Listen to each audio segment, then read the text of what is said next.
प्रिय दर्शकों, नमस्कार। एक बार फिर से उपस्थित हूं आप सबके सामने रविवार के कार्यक्रम में संस्कारों की कड़ी को आगे बढ़ाते हुए। आज जिस संस्कार को आपके सामने लेकर के आया हूं उसका नाम है केशांत संस्कार या गौदान। गौ मतलब केश भी होता है।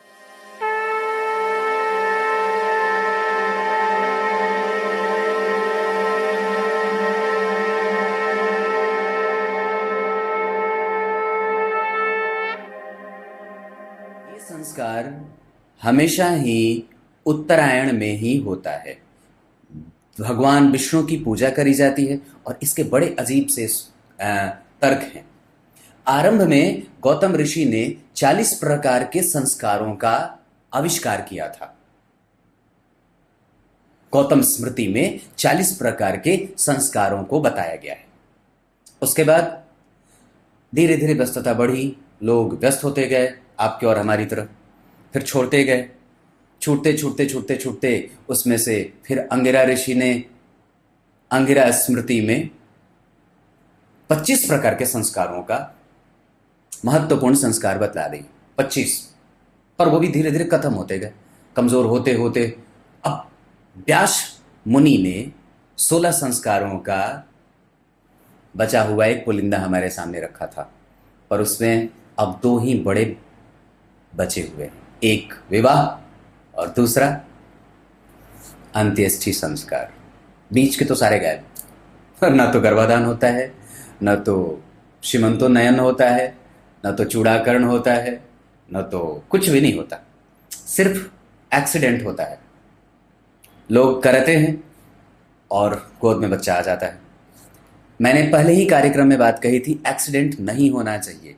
उसकी एक तयशुदा समय पे ही वो गर्भ ठहरना चाहिए और उसको एक सही वक्त पे ही गर्भस्थ शिशु का आपकी गोद में आना चाहिए। अगर आप श्रेष्ठ माता और श्रेष्ठ पिता बनना चाहते हो और श्रेष्ठ संतति के पिता बनना चाहते हो तो निसंदेह इन बातों का ख्याल रखना होगा। संस्कारों का हमारे जीवन में बहुत ज़्यादा महत्व है और जो बच्चा संस्कारों से युक्त होकर के इस धरा पे आया है, निसंदेह ही वो श्रेष्ठ ही साबित हुआ है। शुरू करते हैं। पर इसमें है क्या? अब जरा गौर करो तो संस्कारों को आप पकड़ के करते क्या हो? आप मजबूत जो हो जाते हो, इसे पकड़ करके चलने वाला मजबूत ही तो हुआ है। संस्कारों का मतलब कोई ऐसा नहीं कि 16 ही हैं। हम अगर पूर्वजों को प्रणाम करते हैं तो वो भी हमारे संस्कारों की ही देन और उसकी ही स्थिति है। हाँ, बिल्कुल। ये केशांत संस्कार, जहां मैंने आपको इससे पहले बताई थी बात कि वेदारंभ संस्कार होता है, जहां एक अच्छे और समुचित समय में बच्चे को यज्ञोपवीत धारण कराने के बाद उसको गुरुकुल में या फिर शिक्षा अध्ययन अध्यापन के लिए गुरुकुल में भेजा जाता है, वेद अध्ययन करने के लिए। वहां जाने के बाद जब वो वेदों का अध्ययन करने में स्थिति उसकी होती है, जब वो वेदों का अध्ययन करता है, उस दौरान उसे मौली मेखला धारण कराया जाता है, कुशा का। 16वें वर्ष में यह संस्कार होता है, उत्तरायण में ही होना चाहिए। उसके बाद जब ये पठन पाठन का काम खत्म हो जाता है, समाप्ति की ओर हो जाता है, तो इतने वर्षों तक, 16वें वर्ष तक, जब तक उसके वेद के पठन पाठन का काम खत्म नहीं हो जाता है, तब तक वो ब्रह्मचर्य व्रत का पालन भी करता रहता है और अपने सर पे बाल और यहां दाढ़ी रखना पड़ता है।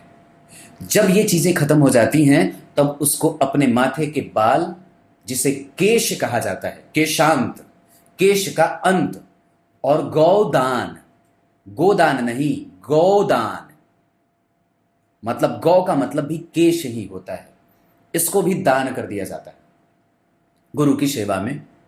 और जब ये बात हो जाती है तो फिर उसके बाद आप पारंगत हो जाते हो अपने विद्याध्ययन में, और फिर उसके बाद एक तरीके से वहां से आगे बढ़ करके व्यक्ति वेदों का सच्चे मायने में पठनीय होता है। वेद पढ़ने वाला एक अच्छी स्थिति को प्राप्त करता है, श्रेष्ठतम स्थितियों को प्राप्त करता हुआ ही कोई वेद का पाठी हो सकता है। आजकल तो वेदों की विद्याएं हैं नहीं, ना तो विद्यालय में, ना तो वेद विद्यालय ठहरे। बहुत कम वेद विद्यालय बचे हैं जहां पे उसकी पढ़ाई करी और कराई जाती है।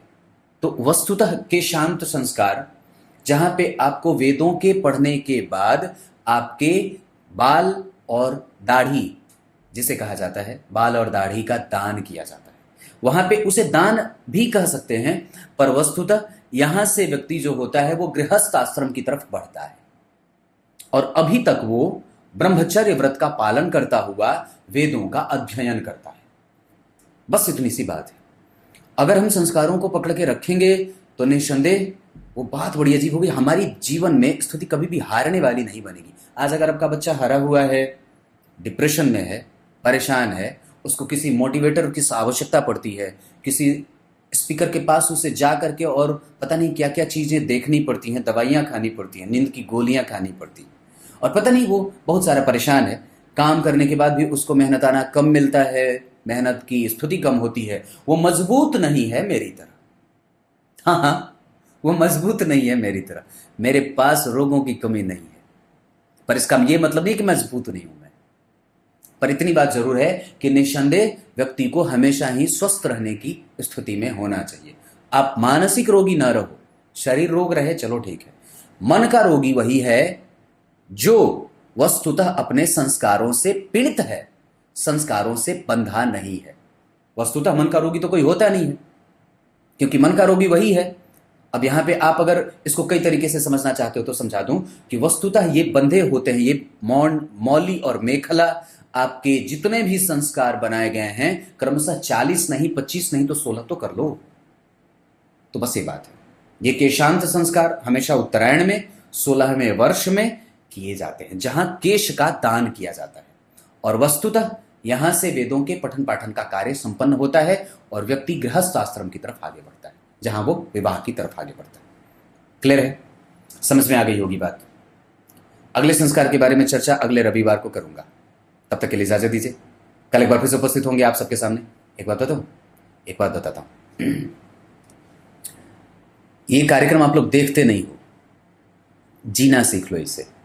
ये जीना सिखा देते हैं, और वस्तुतः इन जितने भी प्रकार के ये संस्कारों के कार्यक्रम मैंने बनाए हैं, ये सबसे ज़्यादा अच्छे साबित हो सकते हैं किसी भी व्यक्ति के जीवन के लिए, क्योंकि हम उसे जानते नहीं हैं और ना उसे समझना चाहते हैं और ना उसे अपने जीवन में उतारना चाहते हैं। विवाह संस्कार तो कर लेते हो, पर बाद के संस्कार के बारे में कौन पूछेगा और कौन जानना चाहेगा?